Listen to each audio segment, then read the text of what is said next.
नमस्कार मित्रांनो, स्वागत आहे पुन्हा एकदा मराठी लाईव्ह चॅनलवरती।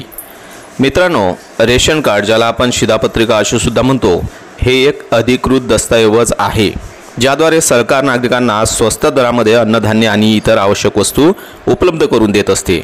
हे मुख्यतः आर्थिकदृष्ट्या दुर्बल आणि गरीब कुटुंबांना त्यांच्या जीवनमानामध्ये मदत करण्यासाठी वापरले जाते। रेशन कार्ड हे ओळखपत्र म्हणूनही कार्य करते आणि विविध सरकारी योजनांचा लाभ घेण्यासाठी आवश्यक असते। आता रेशन कार्डचे कोणते प्रकार आहेत हेही जाणून घेणे आवश्यक आहे। तर अंत्योदय अन्न योजना जी आहे, ज्याला AAY म्हणतो आपण, हे कार्ड आहे जे अत्यंत गरीब कुटुंबासाठी असते। त्यानंतर एक प्रायोरिटी हाऊसहोल्ड, ज्याला आपण PHH म्हणजे प्राथमिकता कुटुंब, हे एक कार्ड असते, गरीब आणि गरजू कुटुंबासाठी हे असते।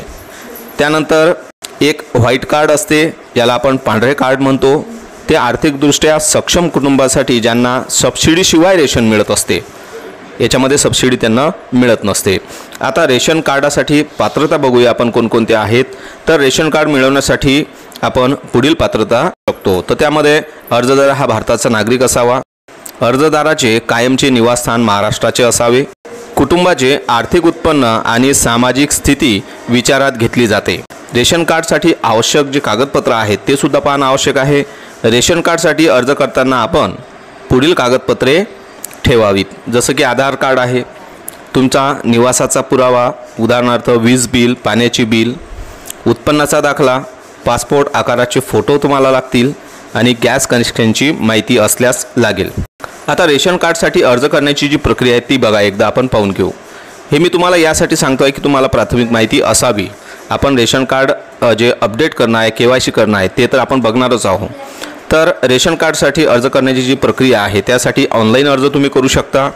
यामध्ये महाराष्ट्र सरकारच्या अन्न नागरी पुरवठा आणि ग्राहक संरक्षण विभागाच्या अधिकृत वेबसाईटवर जाऊन अर्ज तुम्ही डाउनलोड करू शकता, आवश्यक माहिती भरू शकता आणि आवश्यक कागदपत्रांसह ते सबमिट करू शकता। ऑफलाईन अर्ज कसा करायचा, तर आपल्या जवळच्या शिधापत्रिका कार्यालयामध्ये जाऊन अर्ज मिळवायचा, तो भरायचा आणि आवश्यक कागदपत्रांसह सबमिट करायचा।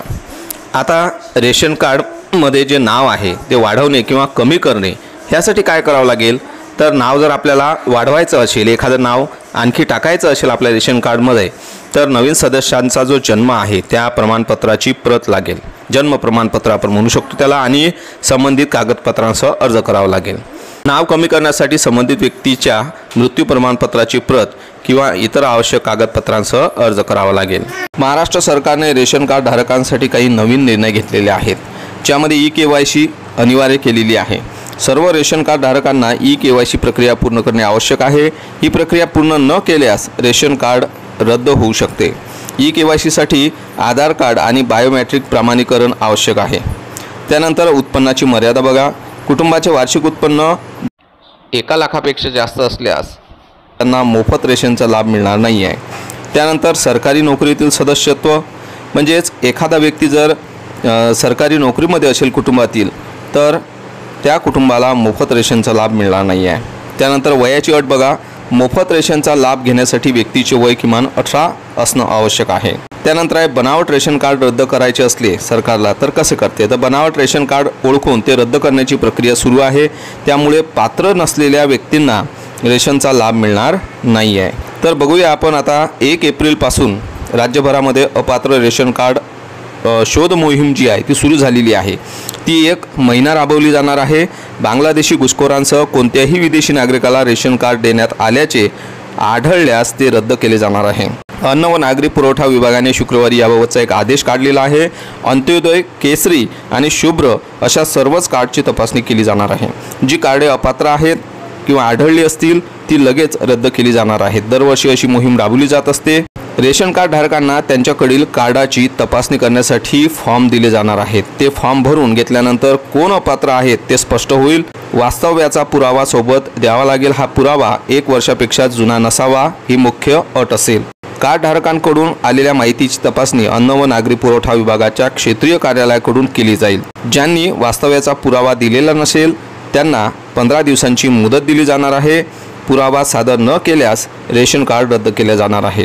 एका पत्त्यावर 2 रेशन कार्ड असतील, एका कुटुंबात 2 कार्डे असतील तर त्यातील एक कार्ड रद्द केले जाणार आहे। शासकीय, निमशासकीय, खाजगी कर्मचारी यांचे वार्षिक उत्पन्न 1 लाख रुपयांपेक्षा अधिक असेल अशांकडे पिवळी रेशन कार्ड असतील किंवा केसरी रेशन कार्ड असतील तर ती तात्काळ अपात्र ठरवल्या जाणार आहे आणि त्यांना त्यांच्या उत्पन्नानुसार रेशन कार्ड दिले जाणार आहे। दुबार अस्तित्वात नसलेल्या व्यक्ती किंवा मृत व्यक्तींना लाभार्थ्यांच्या यादीमधून वगळले जाणार आहे। तर अशा प्रकारे मित्रांनो आपण बघतो की या निर्णयाचा उद्देश रेशन व्यवस्थापन अधिक पारदर्शक आणि गरजू लोकांपर्यंत पोहोचवणे हा आहे। रेशन कार्ड धारकांनी याबद्दलची माहिती घेणं खूप आवश्यक आहे आणि वेळेत प्रक्रिया पूर्ण करणे आवश्यक आहे।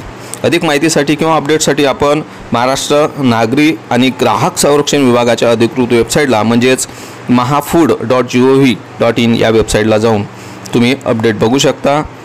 रेशन कार्ड आणि त्यासंबंधीची जी माहिती आहे, निर्णयाची सविस्तर माहिती या वेबसाईटवर दिल्या गेलेली आहे, आपण तिथे बघू शकता।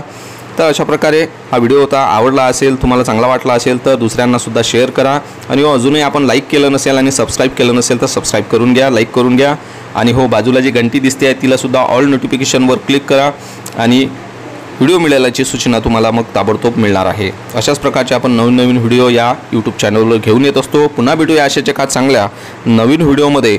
तोपर्यंत जय हिंद, जय महाराष्ट्र।